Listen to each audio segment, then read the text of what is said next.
أعوذ بالله من الشيطان الرجيم. بسم الله الرحمن الرحيم. فحملته فانتبذت به مكانا قصيا. پھر وہ حاملہ ہو گئیں اس لڑکے کے ساتھ. فانتبذت به، اور پھر دور چلی گئیں. مکاناً قصیا، کسی دور کی جگہ میں. فجاءها المخاض إلى جذع النخلة، اور پھر درد ذہ کی وجہ سے کھجور کے درخت کی طرف آئیں. قالت یا لیتنی مت قبل هذا وكنت نسیا منسیا. کہنے لگیں کاش میں اس حالت سے پہلے ہی مر گئی ہوتی. اور وكنت نسیا منسیا، اور میں بالکل بھولی بلائی ہوئی ہوتی.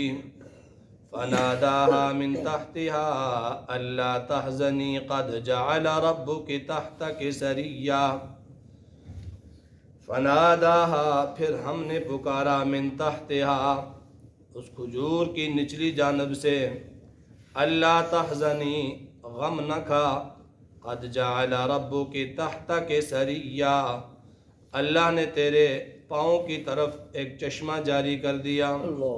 وَهُزِّي إِلَيْكِ بِجِذْعِ النَّخْلَةِ، اور اس کھجور کے تنے کو پکڑ کر ذرا ہلاؤ. تُسَاقِطْ عَلَيْكِ رُطَبًا جَنِيًّا، تیرے اوپر پکی ہوئی تازہ کھجوریں گریں گی. فَكُلِي وَاشْرَبِي وَقَرِّي عَيْنًا، اس پھل کو کھاؤ، پانی کو پیو، اور بچے کے ساتھ آنکھیں ٹھنڈی کرو. فَإِمَّا تَرَيِنَّ مِنَ الْبَشَرِ أَحَدًا، پھر اگر تو آدمیوں میں سے کسی کو دیکھے کہ وہ تجھ پہ اعتراض کرتا ہے، فَقُولِي، تو کہہ دے، إِنِّي نَذَرْتُ لِلرَّحْمَنِ صَوْمًا، کہ میں نے اللہ کے واسطے روزے کی منت مان رکھی ہے. فَلَنْ أُكَلِّمَ الْيَوْمَ إِنْسِيًّا، سو آج میں کسی آدمی سے نہیں بولوں گی. کل کے درس میں حضرت مریم علیہ السلام کے پاس جبریل امین کا آ جانا، اور پھر ان کو بیٹے کی بشارت کا دینا بیان ہوا. تو اللہ کا یہ امر تھا، اللہ کا حکم تھا، اللہ کی مشیت تھی. فَحَمَلَتْهُ فَانْتَبَذَتْ بِهِ مَكَانًا قَصِيًّا، حضرت مریم حاملہ ہو گئیں. دوسرے مقام پہ آتا ہے فَنَفَخْنَا فِيهَا رُوحَنَا، کہ ہم نے اس میں اپنی روح ڈال دی.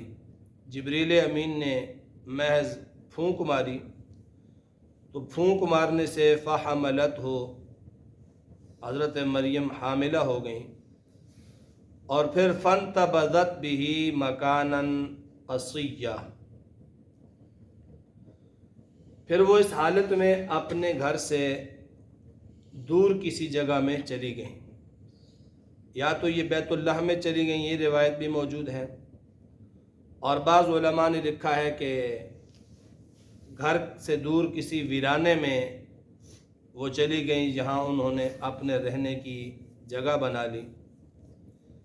یا وہ گھر کا وہ حصہ جہاں سب رہتے تھے، اس حصے سے الگ ہو کر کسی تنہائی کی جگہ پر وہ چلی گئیں. فَأَجَاءَهَا الْمَخَاضُ إِلَى جِذْعِ النَّخْلَةِ، پھر انہیں درد ذہ ہوا، تو وہ درد ذہ انہیں لے گیا الی جذع النخلہ، ایک کھجور کے تنے کے پاس. کھجور کے تنے کے پاس چلی گئیں، اور اس کے ساتھ ٹیک لگا کر وہ بیٹھ گئیں. اور اس حالت میں ظاہر سی بات ہے، حضرت مریم علیہ السلام، ہر عورت کے اندر حیا ہوتی ہے، اور ان مقدس ہستیوں کے اندر تو حیا سب سے زیادہ ہے،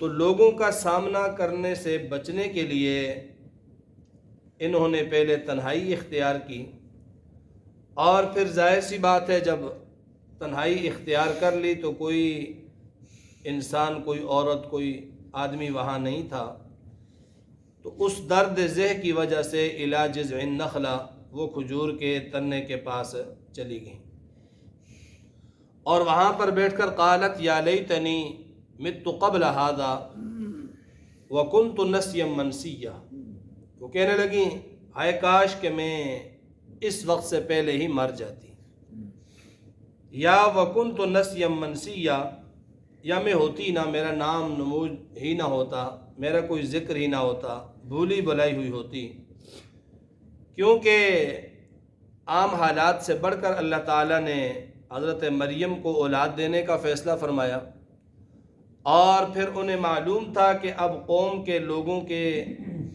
تیکھے ترشے سوالات کا مجھے سامنا کرنا پڑے گا، تو اس حالت میں ان کی جو پریشانی تھی وہ سمجھ میں آنے والی ہے۔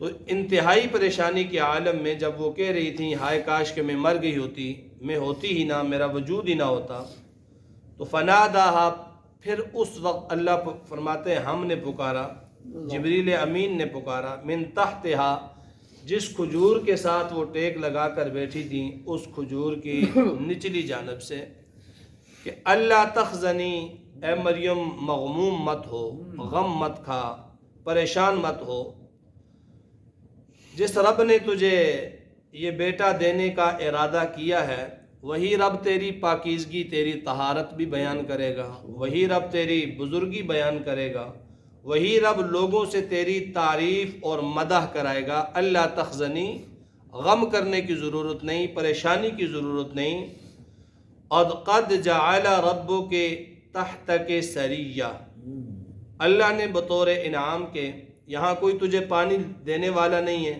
تنے تنہا ہے، اکیلی ہے، تو اللہ نے تیرے پاؤں کی جانب چشمہ جاری کر دیا، قد جعل ربک تحتک سریہ، پاؤں کی جانب ایک چشمہ جاری کر دیا، پانی کا بندوبست تیرے لیے ہو گیا۔ وَهُزِّي إِلَيْكِ بِجِذْعِ النَّخْلَةِ، کھجور کا جو تنا ہے جس کے ساتھ تو ٹیک لگا کر بیٹھی ہے، ہزی، اس کو ہلا دے، تہتزو کا معنی ہوتا ہے ہلانا، کسی چیز کو جنبش دینا، حرکت دینا، تو ہزی، حرکت دے، بجذع النخلہ، اس کھجور کے تنے کو، اس کو تو تھوڑا ہلا دے، تساقط علیک رطبا جنیا، تجھ پر تازہ کھجوریں جو ہیں وہ جھڑیں گی، کھجوریں گریں گی۔ اللہ تعالیٰ نے روزی کا بھی بندوبست کر دیا، پانی بھی دے دیا، اور کھانے کے لیے کھجور بھی دے دی، روزی کا بندوبست کر دیا۔ اور روایات کے اندر آتا ہے یہ تنا جو تھا یہ ایسا تنا تھا کہ جو خشک تنا تھا، کوئی باقاعدہ اس کے اوپر پھل وغیرہ نہیں تھا، چونکہ یہ خرق عادت بات ہے، حضرت مریم کی کرامت اور اللہ کا یہ فیصلہ ہے، تو اللہ تعالیٰ کسی بھی چیز میں کسی چیز کے محتاج نہیں ہوتے، ان کے امر کن کی دیر ہوتی ہے، تو وہ کھجور کا خشک تنا ہرا بھرا ہو گیا، کھجوریں لگ گئیں، کھجوریں گرنے لگیں، پھر اللہ نے فرمایا فَكُلِي وَاشْرَبِي، ان کھجوروں کو کھاؤ، وَاشْرَبِي، اس پانی کو پیو، وَقَرِّي عَيْنَا، اور اپنی آنکھیں ٹھنڈی کرو اپنی اولاد کے ساتھ، بچے کو دیکھ کر تم اپنی آنکھیں ٹھنڈی کرو۔